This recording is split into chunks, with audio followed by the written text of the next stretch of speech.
That little voice inside your head, we all hear it. It says you can't do it. You're not good enough. Don't mess this up. You're going to fail. Well, we can either listen to it, step into the back seat and go along for the ride, or we can let it drive us to success. Jonathan Reitz shares his story of overcoming and winning next. This is A Dash of Grit. Recipes for success from courageous leaders who overcome challenges and build great things. Now, podcasting from Spire to leaders in local communities like yours, here is Brian Leflock. And so let's get cooking. Hey, everyone needs a coach, and sometimes the coach needs a coach. My guest today is Director of Training and CEO for Coachnet Global, Managing Partner with Harrison Assessments. He's also a two-time presenter at the World Business and Executive Coach Summit, and he has earned his place in the 2019-2020 top 50 executive coaches in the world. If you want to get better at what you do, who are you going to call? Jonathan Reitz is our guest right now on Dash of Grit. Welcome, Jonathan. Hey, thanks, Brian. Appreciate it. Thanks for having me. Great to be here. We're really excited to talk with you. We've known each other for a long time, but I'm learning things about you that I never knew before too, and I'm excited to share that with our listening base. And let's start first. Tell folks what Coachnet is. Tell them what is exciting and what's great. Let's talk about success here that you've earned with Coachnet. Brag a little bit. Well, Coachnet is an accredited coach training program, ACTP, in the International Coaching Federation. There are only about 125 of those programs in the world. So we have worked hard. We've put a lot of time, a lot of energy, a lot of effort into making these things happen. And so coaching is a skill set that is designed to help people that are coached realize that they can accomplish things they didn't think they could accomplish. So when somebody comes to me, they're thinking about something they want to accomplish that they feel like might be just a bit out of reach. And through collaborations, through conversation, through partnership, we figure out a way to get them from where they're starting to that vision that they're pursuing in as short a period of time as possible. And it's typically CEOs. It's CEOs and business folks and organization leaders that are coming to you for this help. It could be. An executive coach typically works with someone who is leading an organization, whether it's a for-profit business or a not-for-profit organization. A life coach uses a similar skill set designed to help someone get more meaning or more accomplishment out of life. Like there are coaches that specialize in virtually every area you can imagine. And in my case, I particularly specialize on leaders looking to maximize their own uniqueness as they lead. And then secondarily, people that are starting new things. Now, does your success, I want to stay with success a little bit longer because I introduced you as one of the top 50 in the world. Is that your definition of success, or is there something that Coachnet does that is even more successful than that? How do you justify or quantify that? You know what I define as success in a coaching situation is when the client has discovered something about themselves that maybe they didn't believe or didn't want to believe or didn't know even at all. Mm-hmm. That's the first piece. The second piece is that it brings a result or an outcome into their life that maybe wasn't on their radar before we worked together. So there's something that's the combination of both deeper self-understanding and different outcomes. It's both and. So that's really what I look at. Now, in some situations, like I could drop the name of a large social network that almost all of us have been on probably in the last 24 hours, where I have a client. Okay. And this person is learning about themselves and bringing that to life in what they do with their team out there in Silicon Valley. Okay. So that's a huge win. And in this particular case, there's lots of financial ramifications for that person getting it right. But it's just as meaningful to me if it's somebody, figuring out how to make the most of the paint color in their living room, where there's not nearly as much at stake, but if they discover something about themselves that leads to a different result or a different outcome, hey, that hits me where I live. You're taking that home as success. Yeah, you bet. And so let's talk a little bit about that. You didn't just wake up, unless you did. You didn't just wake up as, in the top 50. And it takes work. And that's what this podcast is about, Jonathan. It's about grit. It's about overcoming struggles. Let's talk about that. Let's talk about some times perhaps when it maybe wasn't so good. You were number 51 or even further down. Tell us a little bit about some of the hurdles maybe that you've overcome to get to where you are today. There's been a couple of them. And interestingly enough, one of the things that coaches talk about as being a critical time to struggle is 3 months after your coach training ends, or 3 months after your initial plan for your coaching practice is over. All of a sudden it goes sideways. I got to be honest with you, Brian, I didn't struggle at that point because I realized that I had somebody telling me what to do at that point. The first 10 years of my coaching, I've been coaching almost 25 years. Okay. So I was an overnight success in 25 years. Yeah, 25 years at a time. Yeah. 365 days a year at a time. Yeah. Yes, and when I went out on my own in my own business 13 years ago, that's actually when the struggle started. Okay. And the thing I realized in that situation is that when I first started, somebody else was providing me a vision for where my coaching was going to go. They were your coach, to be a coach. Yeah, well, they were my boss and coach. Sure. And they were providing me this vision and saying, hey, look, coach these people, coach them this way. Let's look for these outcomes. Let's see if we can evaluate success this way. It wasn't difficult to project myself into that vision and then actually take steps forward toward it. Yeah. Well, when I got out on my own, that entrepreneurship hat is heavy, isn't it? Yeah. Yeah. Often I want to challenge people's concept of struggle here just for a moment, because often when you're not struggling, it's because your vision isn't clear enough. If your vision is crystal clear and you want it so bad you can taste it, that's when the struggle comes. Yeah. And that's when the struggle is worthwhile. That's because you have to dig harder. Yep. Yeah, you can see it, and it's so close to you, it's so real to you that you can't wait to make the progress and get to that place where you're going. And you start moving down that road toward it, it gets more difficult because the vision means so much to you. So I'm going to suggest to you that it's really helpful for us as leaders to think about struggle as a positive thing, because it means our vision is meaningful to us. Yeah. And, I 100% had that. I started thinking about this vision of, maybe there's a way to reinvent the way coaches are trained so that we can really use the things we've been given to produce results for other people and have that be our primary motivator, our primary driver. And we were working toward that, and things were going pretty well. And for whatever reason, it looked like things were going to move forward. It looked like we were making the right kind of progress. And I sat down and did a financial audit about 3 years ago. Okay. And went, holy crap. I thought we were right on track for this vision, but this is not good. Were you in the red? Was it dire straits? We were not just in the red. Oh, a different shade of red, I take it. There was so much red in the book that it was spilling out onto the table and running off the edge of the table onto the floor, to the point that my wife was coming down and yelling at me about what was happening to the carpet. Yeah. So it was... And that was a once, like you just discovered it, and all of a sudden it's like, oh, geez, like that. Is that how it happened? Yeah. And this was a situation where at that time I had a partner who was managing the books, was keeping the books fully on top of it, did a great job. The books were accurate, to her credit, 100% accurate. And for whatever reason, I just wasn't seeing it.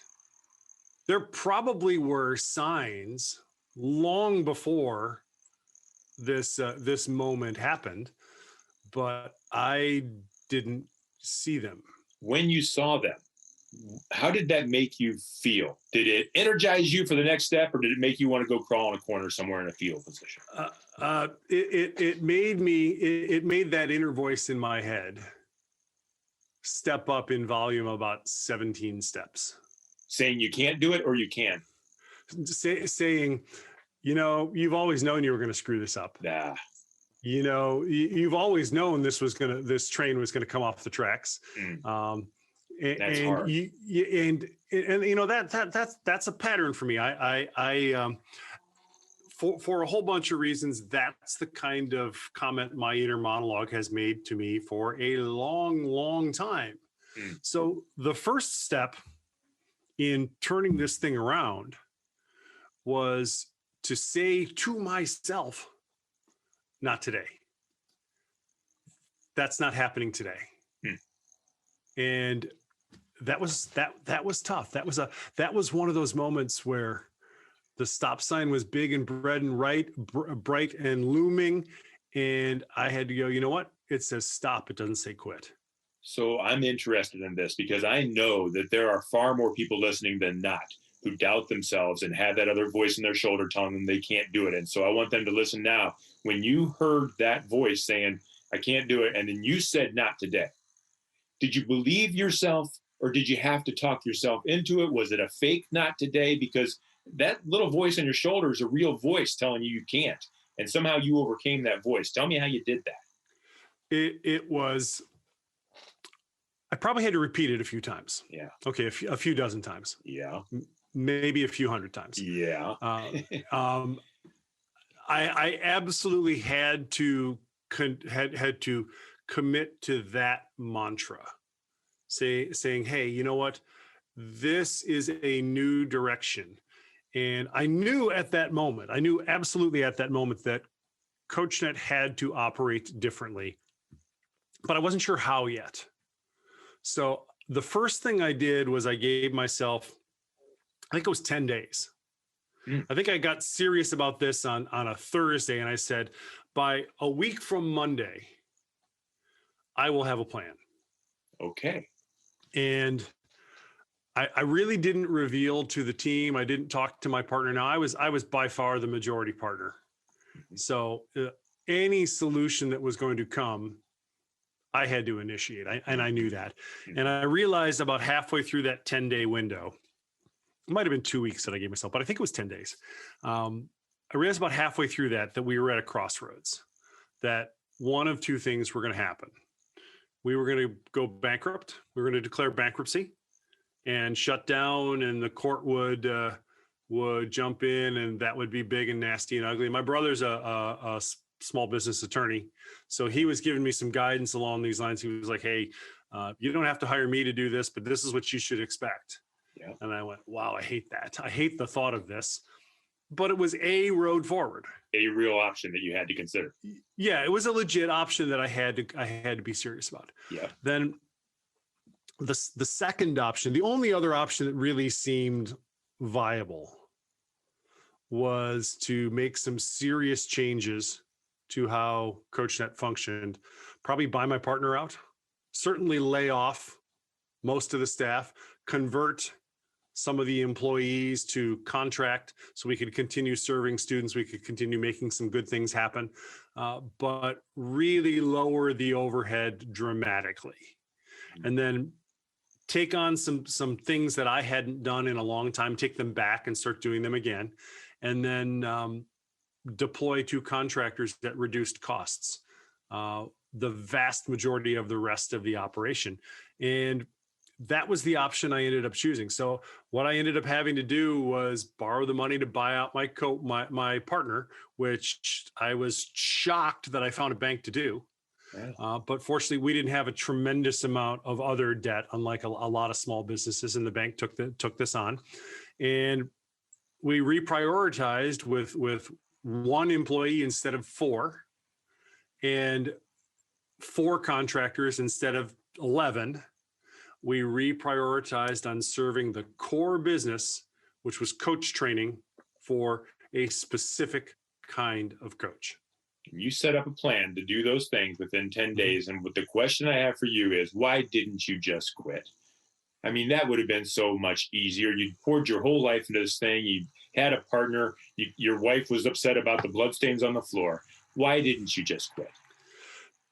Because I still had a vision for how coaching could help people make the most of the things that were important to them. And B, like you just said, I had poured my life into this thing. And can't get that back, can you? Yeah. And I'm not going to lie to you, Brian. At the time, I was 51 years old. I was about to be 51 years old. And I thought to myself, I'm going to have a hard time finding a job that recognizes the experience that I have. Because, let's be honest, I'm a middle-aged white man. That's an uphill climb. Yep. I would have taken on that. I would have taken that seriously if that was the road I decided to go down. But I wanted to give myself one last thought. And I did think to myself, 1 year.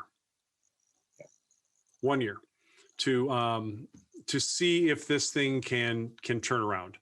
I never said that out loud. In fact, I don't think I've said that out loud to anyone except prior to right now on this podcast. Okay. But I did say to myself, I'm going to give this 1 year and put the plan into place into 10 years, had an awful conversation with my 9-year business partner who had done a good job with with the role I had asked her to take on, had dealt with some crazy family strife on top of it, and had kept things moving forward as best she could.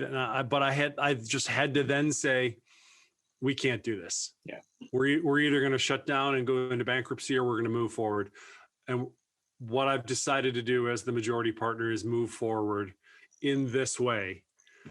So let's talk about your transition out. And I actually, against my better judgment, against my lawyer's better judgment, against the 3 or 4 key people who spoke into this decision with me, friends, coaches, mentors, etc., I decided to pay back her entire investment in the company, plus about 10% of profit.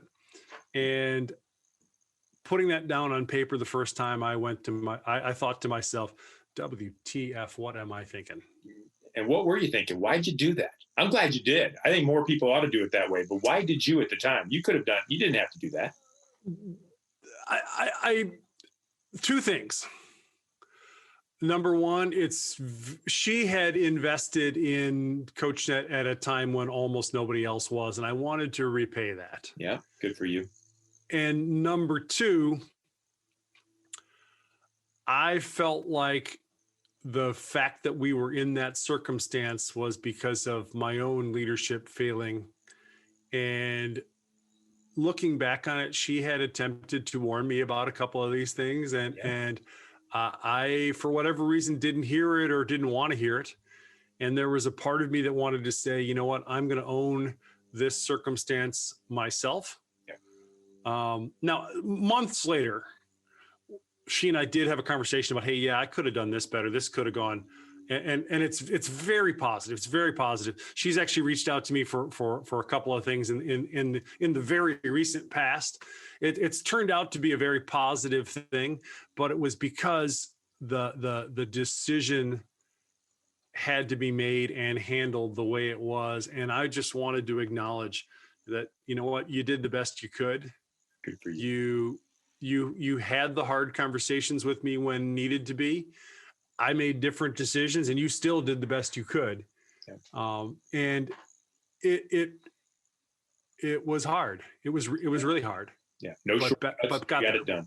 And so the next stage. So I'm interested, and we're coming up a little tight on time, but I'm just so fascinated by this. You got this plan. You're going down this plan, devil or high water, whatever. You're going to get it. What happened then that almost made you crawl into a fetal position? Anything that just knocked you off your side? There definitely were a couple of things. We had a couple of large clients decide to move on and do things other ways. We had a couple of staff people decide to move on. In the middle of this, I had a couple of people that work for me going, "What are you doing?" Yep. And every single one of those was an opportunity for the voice to go, "You're going to goof it up. You're going to screw it up." Now it's funny. when I am doubting myself, I have of course, this is rooted in my parents. Of course it is, because It's always fault. Yeah. No. It's my home experience. It's not my parents' fault, because my parents did the absolute best they could with me. I just remember not being equipped to really deal with it. There was a tone of voice that my mom and dad both had when they were disappointed in me. When I was a kid, I would goof up something, or I'd fly off the handle at school or something like that. Yeah. And I would hear this tone of voice. It's the same tone of voice I have in my head when I'm convinced I'm going to screw something up. And once I noticed that tone of voice in my own head during all this, I just went, I'm not going to talk to myself like that anymore. That's not me. Yeah. I'm not going to talk to myself like that anymore. And that's not acceptable. And that was the turning point, Brian. That was the thing that made me go, okay, that tone of voice is not welcome. I might be able to raise important questions for myself, but that tone of voice is not welcome. And I got to be honest with you, Brian, that was a missing piece to dealing with a history of depression, which was also a piece of all of this for me, is that 35 years, depression would show up at the least opportune times. As it will. And it was always rooted in that tone of voice. And I mean, I'd love to tell you it's completely gone. And now that I don't allow myself to talk to myself with that tone of voice, it doesn't ever come up. It's not true. No. But it's a lot more manageable because I'm not wounding myself on top of the wounds that already exist. The fact that it's there allows you to deal with it. And so I'm wondering, your battles with depression, you're overcoming that the best you can, you're at least learning to deal with it. Does that help you? Did that help you become one of the top 50 coaches in the world? Because I have to assume the people you're coaching are dealing with that voice on their shoulder too. I think it's two things. Number one, I think there's an empathy that if you've been there, if you've been in the dark night of the soul, I think you have empathy for when other people are there. Yes. At the same time, I think you also have a really heightened BS meter. Because I know when I am choosing to go, oh, I'm just depressed. I don't feel, I can't. Yeah, just let me go home. Right. And a really sharp question helps in that moment. From somebody you trust. A really sharp question from somebody you trust helps in that moment. And I think that's one of the things that clients appreciate is I have a sense, and I can't really describe it. It's just a been around the block kind of thing. That I know when to ask the question and when to go, should we reschedule? Because it's a fine line. It's a fine line. And I think that's an asset. I think that's an advantage. For you. And I'm glad you're able to use it. I'm glad you overcome those things and have overcome those things for yourself and for others. I can see where you being able to say, look, that's a real issue. Let's deal with that. Or, hey, look, man, pick them up and put them down. Let's get busy here is a real differentiator for you. So you're extremely successful and you're doing great things. And I'm just wondering what's next, because the one thing I've learned about successful people is they're never successful. They're always something else that's driving them, something to go. So for you or for Coachnet, what's next on the horizon? Where do you need to show some grit next? Well, let's just say it like this, Brian. We're going to be referring to the training company currently known as Coachnet, hopefully for a long time. But we're not always going to be calling it Coachnet. Oh boy. So there is looming on the horizon a reinvention of the training school that is Coachnet. Because that community that we've built around this approach to coach training is ready for a new level. It's ready for the next bump. In effectiveness, in leveraging technology, in understanding interpersonal dynamics in a way that we didn't understand 9 months ago prior to a global pandemic. And it's just been really clear that there's a slightly different direction coming soon. And so if I can dive a little deeper, and you can tell me no, because I didn't sign the non-confidentiality requirement, but what scares you most about that next hurdle? Well, it goes right back to that voice in my head.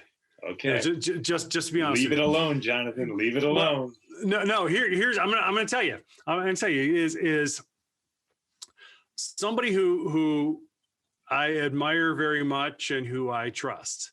And this brings my past struggle into today's reality. This is, I think, a thing that a leader deals with on an ongoing basis is how do we navigate this thing that has been a challenge for us in the past on an ongoing, consistent basis. So this friend of mine said to me, the brand of your business is not as cool as you are. And I thought to myself, oh, that's a silly thing to say. And I pressed him on it a little bit. And he said, well, I see you giving permission to people to dive into what's most important to them, to be who they actually are, to deal with their scar tissue, to make all those things into assets. And I see this kind of vanilla business business brand that you're operating, and it doesn't match. And I worry a little bit if I move, and I probably have done that on purpose, just to be honest with you, as a business owner. Mm-hmm. But I worry if I push down that road, am I really ready to be that transparent all the time? And will my clients and customers and students see something of value? Because, I still have that little voice in there going, you're going to goof it up. You're going to goof it up. And the reality of it is, Brian, is that I'm going to do my best. I'm going to try my hardest. Yeah. And that voice is just a part of who I am. It's not the whole thing. Yeah. Yeah. And you got another voice on your other side that will coach that voice in. And I know that's what drives you and drives your success. And so, Jonathan, I can't imagine anybody out there that doesn't want to talk to you right now. I think I want to call you again just to talk more about this. But if someone wanted to reach out and maybe share some of their stories and see perhaps if you could help them or just learn more about Coachnet, how would they do that? Well, I'm all over LinkedIn, Jonathan Reitz, Reitz. You can find me at coachnet.org. That's where the training school lives. Or my coaching practices website is jonathanreitz.com. Very good. Thank you very much, Jonathan, for taking the time. I know it's valuable and I really appreciate it. I know folks out there listening are going to hear a little bit of themselves in your story, and I know they appreciate that as well. Boy, I sure appreciate the opportunity to spend a little time with you to talk about some of this stuff. And hopefully folks are seeing a bit of themselves and a bit of the way forward in the conversation. I think they will. And thank you so much. A Dash of Grit is brought to you from all of us here at Spire. A quick plug for the good guys here, if you don't mind, Jonathan. Spire is conducting a webinar. We call it Simplify. It's finding and fixing 4 marketing blockers that may exist in your organization, costing you time and money. And this is free. It will help. Our webinars are good. I've seen it happen. And so Thursday, October 29th is the day, 10 a.m. Eastern time. You can register at spiread.com/simplify. I am Brian Leffelock, Director of Sales with Spire Advertising. Thank you once again to Jonathan Reitz. He is the CEO and coach extraordinaire with Coachnet Global. This has been Dash of Grit. Thank you for listening. We'll do it again. You can catch past episodes on iTunes, Spotify, or right here at spiread.com. Jonathan, thank you. Thanks a lot, Brian. Take care.